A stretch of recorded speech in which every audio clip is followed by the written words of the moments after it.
ఒకానొక సందర్భంలో బాగా గమనించాలి. మీరు వాకాలు మనం ఇంటికి పోయినాక చూసుకుంటుంటే ఇక్కడ ప్రసంగం 5 నిమిషాలు ఉండేది వినండి. పాలు తేనెలు ప్రవహించేటువంటి ఆ దేశంలో అడుగు పెట్టాలని మోషే తగదలాడాడు. దేవుని మాటలు విన్నాడు. నేను నత్తి వాడను, నాతో మాట్లాడడం చేత కాదన్నాడు. అయినప్పటికీ కూడా దేవుడు అతన్ని ఎన్నుకున్నాడు. ఎన్నుకున్న తర్వాత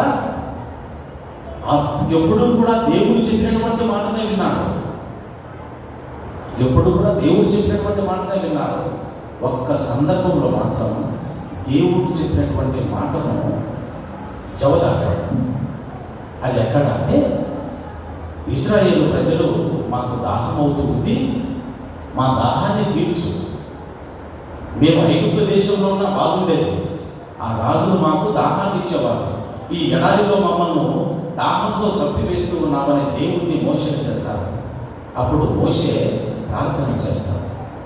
ప్రార్థన చేసినప్పుడు దేవుడు చెప్తాడు, నీవు ఒక రాతి దగ్గరికి వెళ్ళి ఆ రాతితో నీలో ఉన్నటువంటి ఆ కర్రను పైకెత్తి ఆ రాతిని నీవు ఆజ్ఞాపించు. ఈ రాతి నుండి నీరు రమ్ము అని చెప్పేసి నువ్వు ఆజ్ఞాపించు, ఆ నీరు అలాగే వస్తుంది అని చెప్పి దేవుడు మోషే ప్రార్థన చేసినప్పుడు చెప్తాడు. కానీ సహనం కోల్పోయినటువంటి మోషే కోపంతో, ప్రజలు తిడుతూ ఉన్నటువంటి కోపంతో తన చేతిలో ఉన్నటువంటి ఆ దొడ్డు కర్రతో ఆ రాతిని బలంగా కొడతాడు.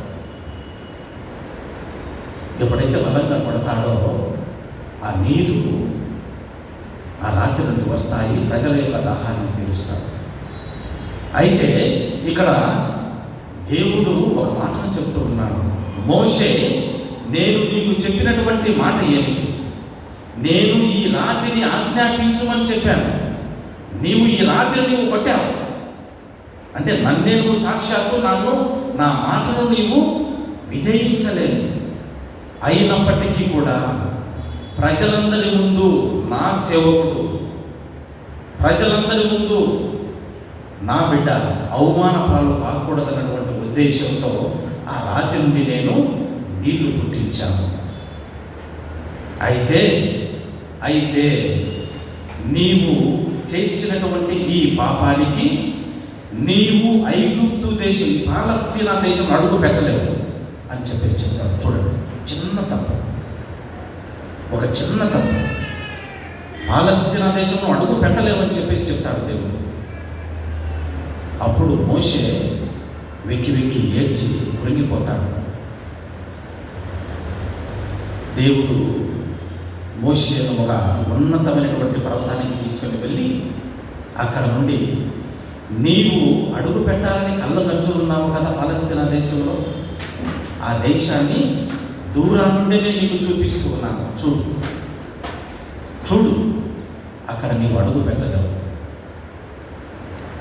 ఎప్పుడైతే మోషే ఆ కొండపై నుండి ఆ పాలు తేనెలు ప్రవహించేటువంటి దేశాన్ని చూస్తాడో అప్పుడు అక్కడే మరణిస్తూ ఉన్నాడు.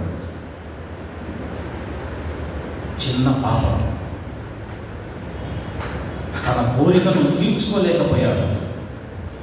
మరి నీవు నేను ఎంత పాపం చేస్తున్నాం, ఎన్ని పాపాలు చేస్తూ ఉన్నాం, ఎన్ని చెడ్డ మాటలు మాట్లాడుతున్నాం, ఇతరుల గురించి ఎన్ని మాటలు మాట్లాడుతూ ఉన్నాం. మనలో ఉన్నటువంటి స్వార్థము, అసూయ, పగ, ద్వేషము ఏదైతే మనలో ఉండవుందో అవన్నీ కూడా చేస్తూ ఉన్నాం.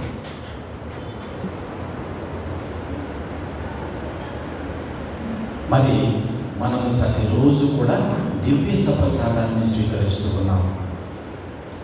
చిన్న దేవుని యొక్క మాటకు అవిధేయత చూపించినందుకే మోషేకు శిక్ష విధించాడు.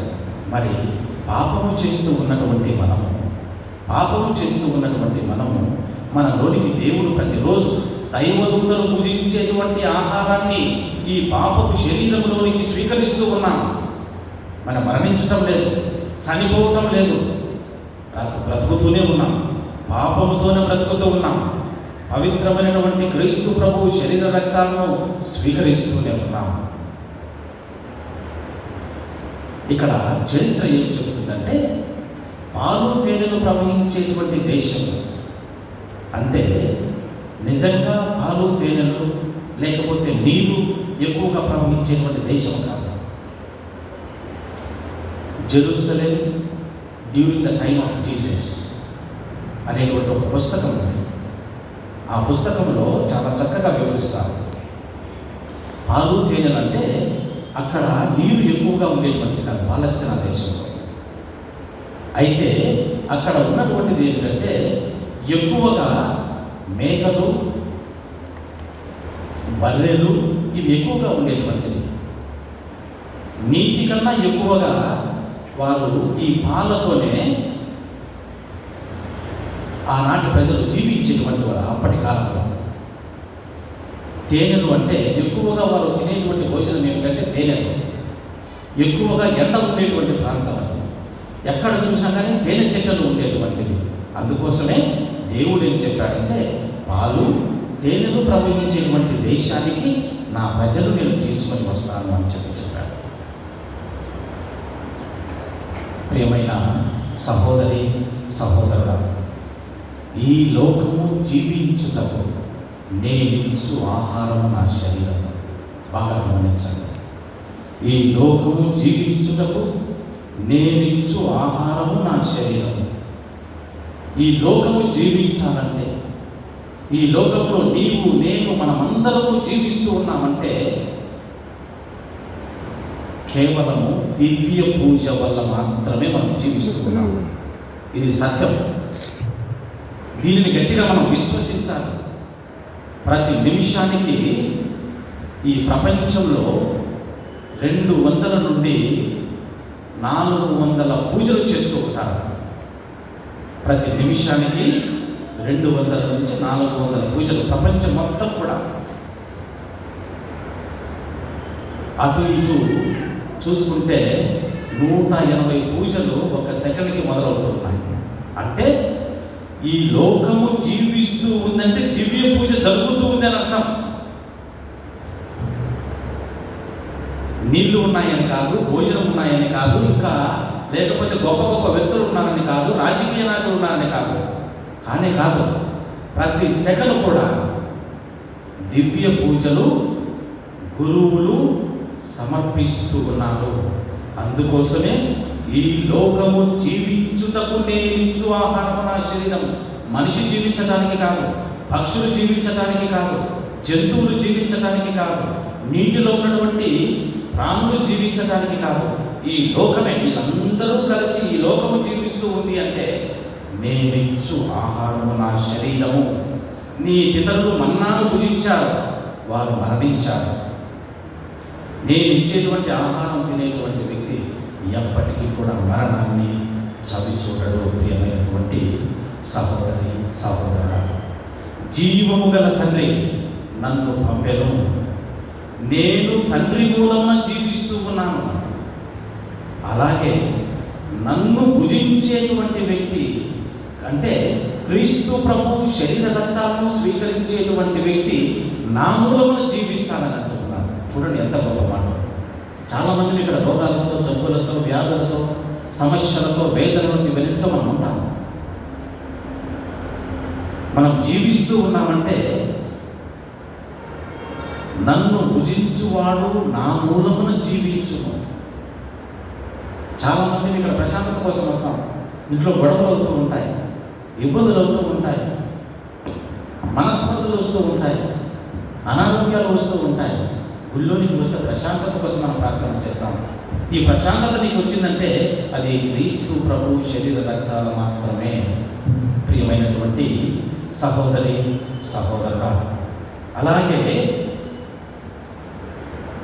ఈ క్రీస్తు ప్రభు దివ్య పూజ బలి లేకపోతే పరమ పవిత్ర రక్తముల మహోత్సవము ఏమి చేస్తూ ఉందంటే, గురువు పూజ చేసిన ప్రతిసారి భూమిని స్వర్గాన్ని, భూమిని ఆకాశాన్ని ఒకటి చేస్తారు. గురువు చేతులు అప్పద్రాక్షరసములపై ఉంచి ప్రార్థన చేసినప్పుడు సాక్షాత్తు స్వర్గం భూమిపైకి దిగి వస్తుంది. అందుకే అప్పుడు అవి అప్పద్రాక్షరసములు కాదు, క్రీస్తు ప్రభు శరీర రక్తాలు. వాటిని స్వర్గం నుండి వచ్చినట్టు, అందుకోసమే స్వర్గములో దైవదూతలు పూజించేటువంటి ఆహారాన్ని మనం ఇక్కడ పూజిస్తూ ఉన్నాం. గురువు ప్రార్థన చేసినప్పుడు స్వర్గము నుండి దేవుని దీవెనలు వచ్చి అపద్రాక్ష రసాలు మారుతూ ఉన్నాయి. అలాగే ఆ అపద్రాక్ష రసాలు స్వర్గములో దైవదూతలు పూజిస్తూ ఉన్నారు. దానినే పాపాత్మలమైనటువంటి మనమందరము పూజిస్తూ ఉన్నాము. నేను దేవుడు ఈ ఆహారాన్ని పవిత్రమైనటువంటి వ్యక్తులకు మాత్రమే ఇస్తూ ఉన్నాడు.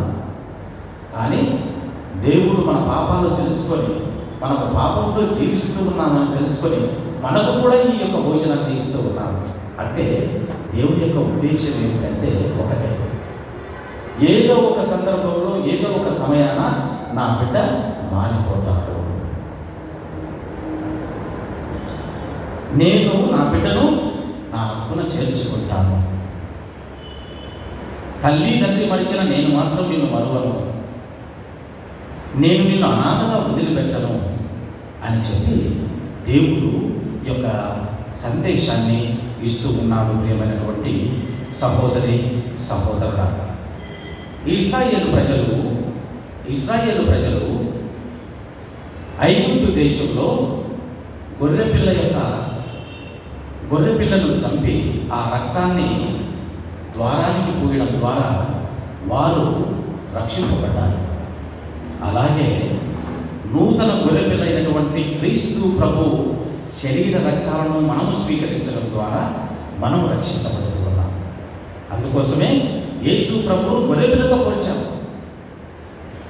అందుకోసమే యేసు ప్రభువును ఇంకా వేరే జంతువులతో పోల్చి ఉండవచ్చు, కానీ గొర్రెపిల్లతో ఎందుకు పోల్చారు? అది సాధు జంతువు, ఇతరులకు హాని చేయదు, తనను తాను సమర్పించుకుంటూ ఉంది, అర్పణ చేసుకుంటుంది, అంకితం చేసుకుంటుంది. అందుకోసమే యేసు ప్రభువును గొర్రెపిల్లతో పోల్చారు. ఆనాటి కాలంలో ఇశ్రాయేలు ప్రజలు గొర్రెపిల్ల రక్తంతో రక్షింపబడితే, నేడు మనమందరము క్రీస్తు ప్రభువు రక్తముతో దివ్య పూజ చేసిన ప్రతిసారి మనమందరం కూడా రక్షింపబడుతూ ఉన్నాం. ప్రియమైన సహోదరి సహోదరుడా, ఈరోజు మనమందరము కూడా ఈ పండుగను కొనియాడుతున్నాం. క్రీస్తు పరమ పవిత్ర శరీర రక్తముల పండుగ. ఒక చిన్న ఉదంతాన్ని, బైబిల్ గ్రంథంలో ఉన్నటువంటి ఉదంతాన్ని చెప్పి ఈ ప్రసంగాన్ని ముగిస్తాను. మొదటి రాజులు 19వ అధ్యాయం 5 నుండి 6వ వచనం చూస్తే ఇక్కడ వాక్యము ఏ విధంగా సెలవిస్తుందంటే, ఎలీయా అనేటువంటి ఒక నీతిమంతుడు ప్రజలు చేసేటువంటి పనుల వల్ల నిరాశ చెంది బాధపడి అరణ్యంలోనికి వెళుతూ ఉన్నాడు. ఎలీయా అడవిలోనికి వెళుతూ ఉన్నాడు. వెళ్ళి అలసిపోయి ఒక చెట్టు కింద నిద్రిస్తూ ఉన్నాడు. బైబిల్లో ఉన్నటువంటి సంగతిని చెప్తూ ఉన్నాడు. అలసిపోయి నిద్రిస్తూ ఉన్నాడు. అప్పుడు అలసిపోయినటువంటి వ్యక్తికి ఒక వ్యక్తి భోజనం తీసుకొని వచ్చాడు. ఆ వ్యక్తి అలసిపోయినటువంటి వ్యక్తికి భోజనము తీసుకొని వచ్చారు.